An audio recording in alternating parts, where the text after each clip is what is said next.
Saudara-saudara, saya ingin memperlihatkan siapa Goliat itu.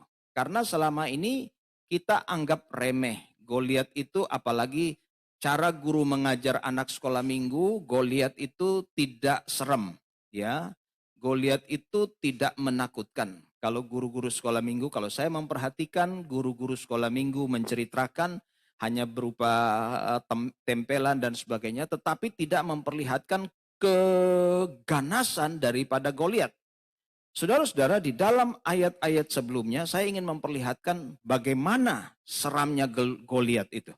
Di dalam ayat yang keempat sampai ayat yang ketujuh, di sana di dalam satu Samuel pasal 17 ayat 4 sampai ketujuh, saya tidak baca, tetapi saya akan menjelaskan tinggi daripada Goliat ini tidak normal, ya. Tidak normal, dia mengalami mungkin abnormal. Karena orang rata-rata memiliki tinggi badan paling tidak 2 meter, lebih sedikit. Ya. Tetapi Goliat memiliki tinggi badan 6 hasta lebih 1 jengkal. Berapa kalau diterjemahkan ke dalam meter? Berapa tinggi daripada Goliat? Dia jika diterjemahkan 6 hasta plus 1 jengkal itu berapa meter? Ternyata saudara-saudara diterjemahkan itu 290 meter, 297 meter. Jadi diterjemahkan 3 meter, saudara-saudara. Nah, sebelum saya lanjut, saudara bisa menatap plafon rumah saudara. Plafon rumah saudara, itu rata-rata plafon rumah normal itu 3 meter. Plafon tinggi rumah, Iya suara ini. sebentar ada Pak Chandra masuk suara.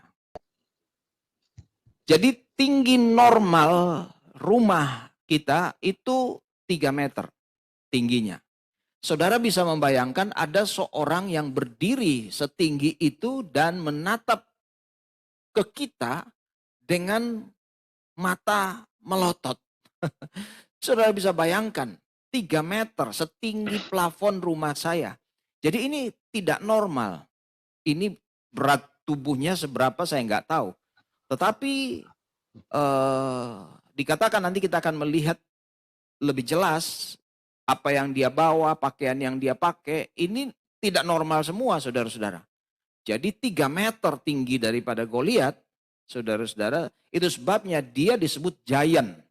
Mungkin sekarang kita tidak ketemu lagi manusia dengan tinggi setinggi 3 meter. Tidak ketemu lagi, ya. Jarang, kalaupun ada sangat jarang, ya. Kita kalau melihat orang setinggi 3 meter akan mempunyai kelainan yaitu dalam cara berjalan, ya, cara duduk. Tapi Goliat dia sempurna dalam hal bergerak. Karena dia seorang tentara yang terlatih, seorang tentara yang bisa cepat. Sebentar. Ada suara masuk. Iya. Oke. Jadi setinggi itu biasanya orang menjadi tidak efektif dalam bergerak. Tapi berbeda dengan Goliat. Dia seorang pahlawan perang, seorang pendekar yang terlatih. Berikutnya saudara-saudara kita melihat bahwa Goliat memiliki pakaian yang tidak normal. Di dalam ayat yang kelima disebut bahwa berat baju perangnya yang bersisik-sisik itu, kalau kita lihat di film-film saudara, ya, jadi pakaian baju sirahnya itu yang dipakai sama Goliat yang bersisik-sisik itu untuk melindungi tubuhnya daripada serangan pedang, serangan tombak itu ada sisiknya dan itu beratnya saudara-saudara 500 sikal tembaga. 500 sikal tembaga. Berapa itu saudara? Saya pelajari ternyata 500 sikal tembaga itu kurang lebih 59 atau 57 sampai 59 dan orang kemudian menggenapkan menjadi 60 kilometer, 60 kilometer, 60 kilogram, 60 kilo berat jubahnya saudara.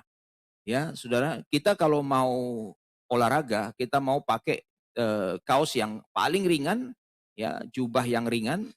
Saya pernah menggunakan jas, saudara. Waduh, dan saya kesulitan, saudara, karena jasnya terlalu berat. jasnya. Padahal itu jas itu mungkin tidak sampai 2 kilo lebih, tidak sampai. Itu aja saya sudah gelisah, saudara. Nah, saudara bisa bayangkan baju perang daripada Goliat beratnya 500 sikal tembaga atau 60 kilogram. Berat sekali. Itu untuk mengimbangi tubuhnya. Jadi dia itu terbiasa. Belum lagi, saudara. Belum lagi. Dia mempunyai ketopong, helm. Jadi saudara bisa bayangkan, saudara, nanti kita bisa pikirkan orang pakai ketopong itu menutupi kepala, dahi, ya, dan mungkin hanya mata, telinga, dan mulut yang nampak karena dia harus melindungi bagian kepala dengan lengkap.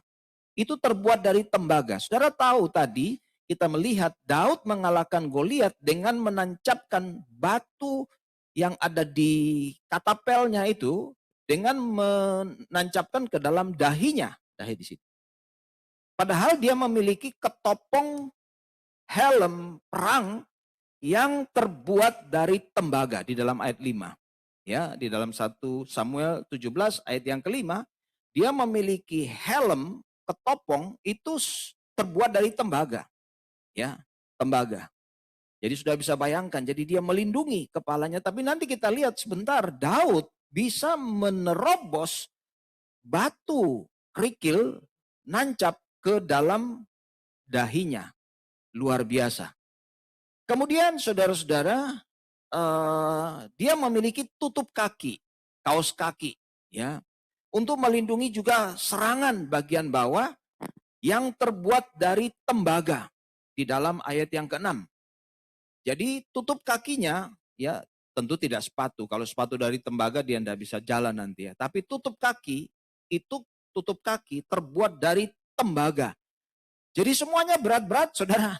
Ya, belum lagi di bahunya atau di punggungnya itu ada tombak yang terbuat dari tembaga. Bukan dari kayu yang berujung tembaga. Nah, tapi ini.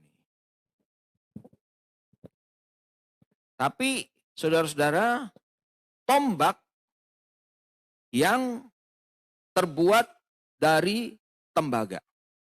Kemudian saudara-saudara, biasanya tombak itu terbuat dari kayu atau apa ya, tapi ini terbuat dari tembaga. Dan perhatikan, di dalam ayat yang ke-7, mata tombaknya saja, mata ujung tombaknya itu dikatakan dalam ayat 7, beratnya 600 sikal besi ujungnya. Matanya dari tombak. Jadi tombaknya tembaga, ujungnya itu juga dari tembaga seberat 600 sikal besi. Berapa kilo itu 600 sikal besi? Diterjemahkan dalam kilogram, 7 kilo. Itu kalau nancap, saudara, di jantung kita, aduh, ya 7 kilo, saudara. 7 kilo. Saudara bisa bayangkan,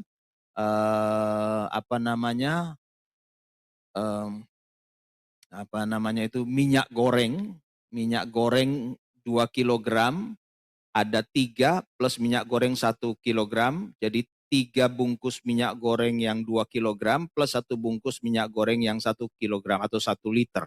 Itu yang menjadi mata tombaknya, dan coba kalau kena di dada saudara, kena di kepala saudara, memang ini susah dikalahkan, susah untuk dikalahkan.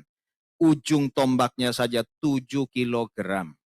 Terus perisai kalau dia perang, dia harus bawa perisai untuk melindungi dirinya karena sudah terlalu banyak peralatan perang yang dia pakai, saudara. Perisainya ternyata dibawa oleh seorang ajudan yang terlatih. Jadi ajudannya ini berdiri di depan untuk sesegera mungkin memberikan perisai ini bila terjadi peperangan atau pertempuran. Ya, nah, saudara-saudara, ini kondisi daripada Goliat, saudara.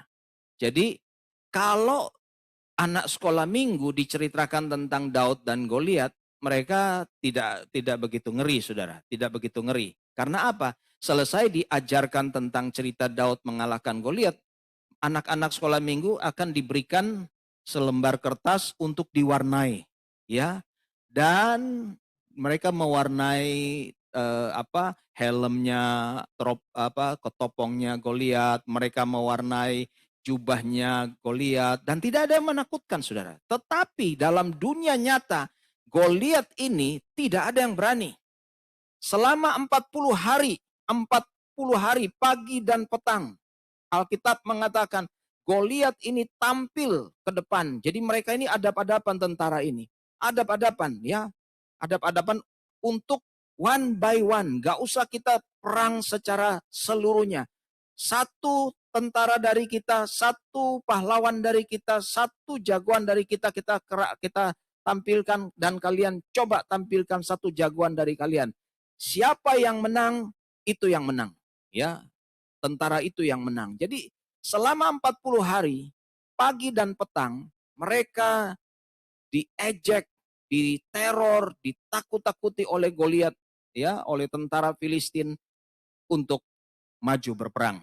One by one, satu lawan satu. Itu sebabnya saudara-saudara, 40 merupakan angka ujian.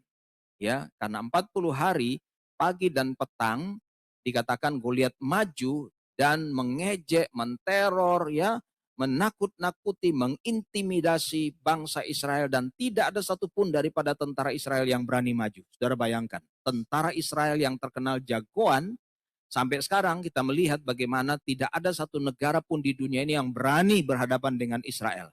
Ya, negara kecil itu meskipun disebut suka mengintimidasi negara lain dan sebagainya, tapi tidak ada satu negara pun yang berani untuk menyatakan perang dengan Israel. Kalau Cina ganggu Indonesia, Indonesia berani mengatakan, ayo kita perang di laut. Ya, Malaysia coba ganggu Indonesia dalam beberapa kepulauan, bisa Indonesia mengatakan, mari kita perang. Tapi siapa berani mengatakan kepada Israel, ayo kita perang? Sampai sekarang tidak ada satu negara pun di dunia yang sampai sekarang berani berperang dengan Israel. Ya, meskipun dikutuk habis-habisan, Israel cuma berani oleh bangsa-bangsa lain dikutuk, dicela, tapi tidak ada yang berani berkata, ayo kita perang. Gak ada. Ya, karena Israel terkenal dengan jagoannya. Itu sudah sejak dulu. Tapi sekarang kita melihat mereka ciut dengan Goliat. Saudara-saudara, itu sebabnya saya katakan Goliat di kertas anak sekolah minggu beda dengan Goliat di dunia nyata. Ya, saudara-saudara, tingginya 3 meter. Berat bajunya kurang lebih 60 kilo. Ujung tombaknya 7 kilo. Tidak main-main. Nah, sekarang saya mau katakan kepada saudara. Ya, apa yang menjadi Goliat